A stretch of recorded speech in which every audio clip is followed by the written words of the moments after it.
దేవుని నామమునకు స్తోత్రములండి. నాటి ధ్యానాంశము పరిశుద్ధాత్మ గురించి ధ్యానాంశములో మనం ధ్యానిస్తున్నామండి. అందులో 5వ అధ్యాయముగా పరిశుద్ధాత్మ యొక్క స్వభావం అండి.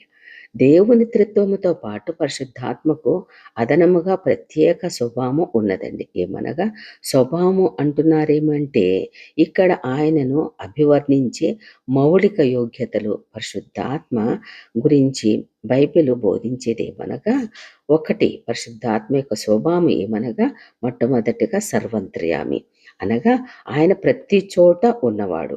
కీర్తన గ్రంథం 139 అధ్యాయం 7వ వచనం ప్రకారము నీ ఆత్మ యొద్ద నుండి నేను ఎక్కడికి పోదును, నీ సన్నిధి నుండి నేను ఎక్కడికి పోదును, ఆకాశము ఎక్కినను నీవు అక్కడ ఉన్నావు, నేను పాతాళమందు పండుకొనినను నీవు అక్కడ ఉన్నావని అక్కడ వ్రాయబడి ఉన్నదండి. రెండవదిగా పరిశుద్ధాత్మ యొక్క స్వభావం ఏమనగా సర్వజ్ఞాని అనగా సర్వమును తెలిసినవాడు. ఆయన ప్రభువు గనక ఆయనకు అన్నీ తెలుసును అని పరిశుద్ధాత్మ గురించి దేవుడే సాక్ష్యమిస్తున్నారండి. ఏమనగా ఆయన కూడా ప్రభువు, ఆయనకి అన్నీ తెలుసు అని. కొరింథీయులకు రాసిన మొదటి పత్రిక 2వ అధ్యాయం 10, 11 వచనములలో మనకైతే దేవుడు వాటిని తన ఆత్మ వలన బయలుపరిచి ఉన్నాడు. ఆ ఆత్మ అన్నింటినీ దేవుని మర్మములను కూడా పరిశోధించుచున్నాడు. ఒక మనుష్యుని సంగతులు అతనిలో ఉన్న మనుష్యాత్మకే కానీ మనుషులలో మరెవరికి తెలియను. అలాగే దేవుని ఆత్మ సంగతులు దేవుని ఆత్మకే గాని మరి ఎవరికి తెలియవండి. మూడవదిగా సర్వశక్తిమంతుడు అనగా పరిశుద్ధాత్మ సర్వశక్తిమంతుడే, అపరిమితమైన శక్తి గలవాడండి అని కీర్తన గ్రంథము 62 అధ్యాయం 11లో బలము తనదని ఒక మారు దేవుడు సెలవిచ్చెను, 2 మార్లు ఆ మాట నాకు వినబడెను.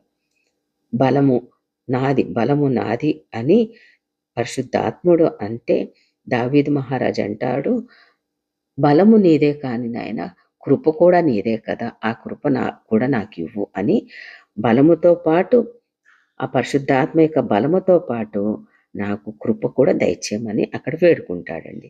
అపోస్తల కార్యములు 1వ అధ్యాయం 8వ వచనం ప్రకారము పరిశుద్ధాత్మ మీ మీదకి వచ్చినప్పుడు మీరే శక్తి పొందుదరని వ్రాయబడి ఉందండి. ఆ యొక్క శక్తి ఎంతగా అంటే మరి వారు ప్రార్థన చేసినప్పుడు 3000 మంది పైగా వారందరూ కూడా పరిశుద్ధాత్మ పొందుకొని నానా విధములైన భాషలు మాట్లాడగలిగారండి.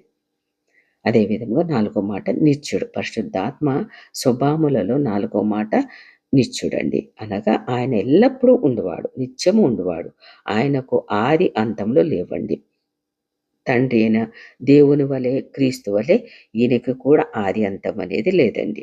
హెబ్రీ పత్రిక 9వ అధ్యాయం 14వ వచనం ప్రకారం నిత్యుడగు ఆత్మ ద్వారా తన్ను తాను దేవునికి నిర్దోషిగా అర్పించుకొనిన క్రీస్తు యొక్క రక్తం నిర్జీవ క్రియలను విడిచి జీవము గల దేవుని సేవించుటకు మీ మన సాక్షిని ఎంతో ఎక్కువగా శుద్ధి చేయను. పరిశుద్ధాత్మ యొక్క నిత్యత్వపు నైజాన్ని ఒక వృత్తాన్ని దృష్టాంతముగా తీసుకుంటే దానికి మొదలు తుది లేకపోయినను అది ఉన్నదే కదా. కాబట్టి దేవుడు పరిశుద్ధాత్మ యొక్క స్వభావములు సర్వంత్రయామని, సర్వజ్ఞాని అని, సర్వశక్తిమంతుడని, నిత్యుడని దేవుడు ఈ 5వ అధ్యాయంలో నేర్పించినందుకు వేలాది స్తోత్రములన్నీ. మరికొన్ని పరిశుద్ధాత్మ గురించి ధ్యానాంశములు రేపు చేయడానికి దేవుడు సమయమును దయచేయును గాక. ఆమేన్.